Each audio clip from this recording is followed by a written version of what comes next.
Good morning, dear students. In this video, we are going to learn the poetic devices used in the poem Amanda. Amanda poem we had completed yesterday. The first figure of speech used in this poem is metaphor. Metaphor, it is a figure of speech in which a word or phrase is applied to an object or action to which it is not literally applicable. In the poem, Amanda imagines herself as Mermaid and Rapunzel. See, dear students, here, in other words, metaphor is a figure of speech where things are compared but comparative words are not in use. So as you see that here in this poem, Amanda compares herself, imagines herself to be a mermaid and Rapunzel, but without using comparative words. That is why metaphor figure of speech is used here in the poem.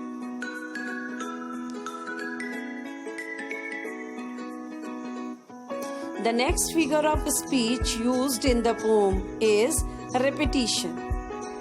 Repetition meaning when things are repeated. It is a literary device in which a word or phrase is repeated two or more times. In the poem, words like Amanda, don't, etc. are repeated again and again for poetic effect.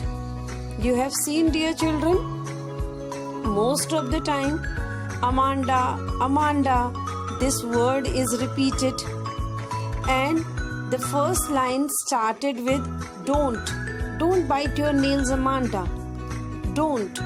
So, and as I have already told you, when the poem the lines start with the same words continuously in two times, that is called anaphora as well. The next poetic device is alliteration. It is the occurrence of the same letter or sound at the beginning of adjacent or closely connected words, that is, stop that slouching and sit up straight. Did you tidy your room, etc.? So, these are the examples of alliterations. Alliteration is a figure of speech where consonant sound is repeated. So, in the examples, you can see in first one, stop that slouching, S sound is repeated. Next is allusion.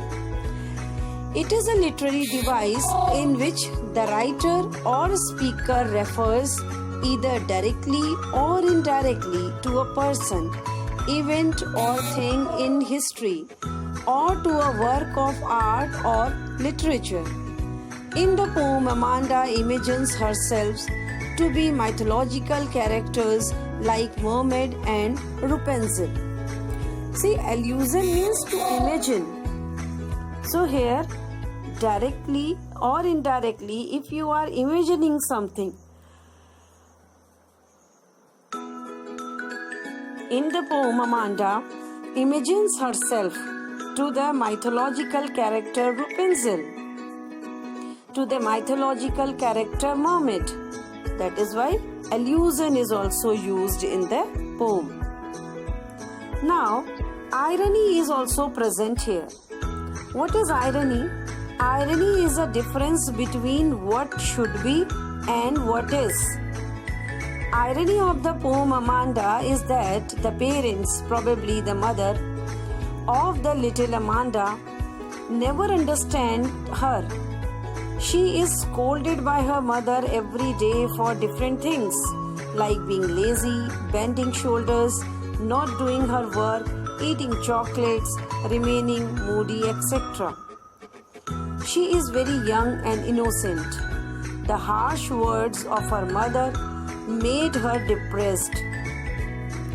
She even desires to be an orphan, that is, to live without her parents. Her mother can never understand how her words affect the life of Amanda. She never seems to be talking with Amanda in a polite way. Actually, whatever mothers wish, there is no problem in it. But the real problem lies the treatment of Amanda by her mother. The mother, I have already told you, irony is the difference between what is and what should be. So it should be that Amanda should listen to her mother, but Amanda is not listening. It should be that her mother should try to understand her feeling, but her mother is also not listening. Her mother is also not trying to understand the feelings of Amanda. So this is the perfect example of irony. Her mother should understand the feelings, desires, emotions of the daughter, but irrespective of everything, she is unable to understand. Now, what is the message we have learned from this poem? From the poem Amanda, we learn that a child is innocent and very sensitive and very creative as well.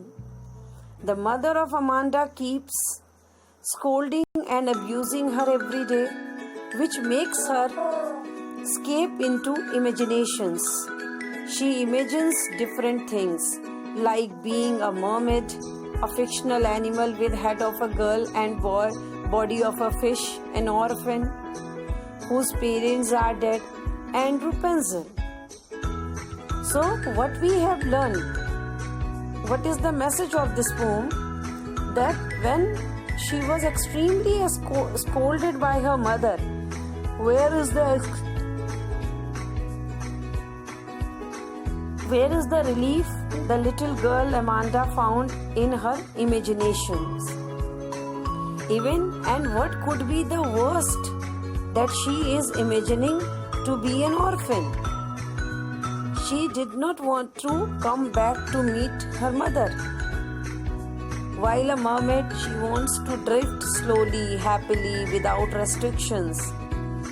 Like Rapunzel, she said, I won't allow anyone to come in this tower. And she wants to be an orphan.